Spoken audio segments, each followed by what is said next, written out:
What's up, guys, and welcome back to my reading journey. Hope we're all doing absolutely fantastic. And today, as usual, we're gonna continue with the Daily Stoic, and we'll have two more meditations out of this book. So let's get started with the first one.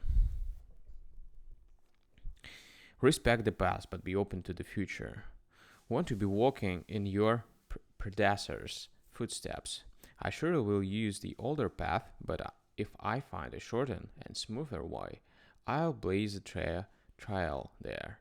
The ones who pioneered this path aren't our masters, but our guides. Truth stands open to everyone. It hasn't been monopolized. Seneca Moral Letters. Traditions are often time-tested best practices for doing something, but remember that today's conservative ideas were once controversial, cutting-edge, and innovative.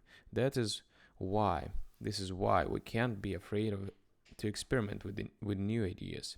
In Seneca's case, he might be embracing some new philosophical insight that improves on the writing of Xenon, Cleanthes. In our case, perhaps, a breakthrough in philosophy improves on the writing of Seneca or Marcus Aurelius, or perhaps we have a breakthrough of our own.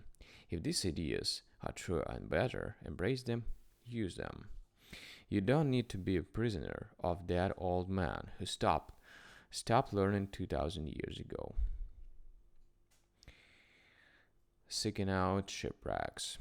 I was shipwrecked before I even boarded. The journey showed me this, how much of what we have is unnecessary and how easily we can decide to rid ourselves of these things whenever it's necessary, never suffering the loss.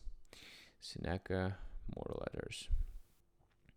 Zeno, widely considered to be the founder of the school of Stoicism, was a mere merchant before he was a philosopher. On the voyage between Phoenicia and Piraeus, his ship sunk along with its cargo. Then Zeno ended up in Athens, and while visiting a bookstore, he was introduced to the philosophy of Socrates and later, an Athenian philosopher named Crates. These influences drastically changed the course of his life, leading him to develop the thinking and principles that we now know as Stoicism. According to the ancient biography Diogenes Laertius, Zeno joked, "Now that I've suffered shipwreck, I'm on a good journey." Or, according to another account, "I've done well, fortune, driving me thus to philosophy," he reportedly said. The Stoics weren't being hypothetical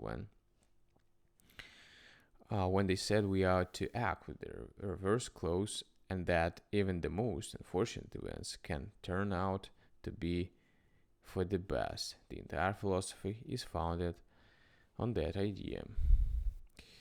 Alright, guys, so thank you for joining me today. I'm gonna see you tomorrow with two more meditations. So thank you. See you and bye.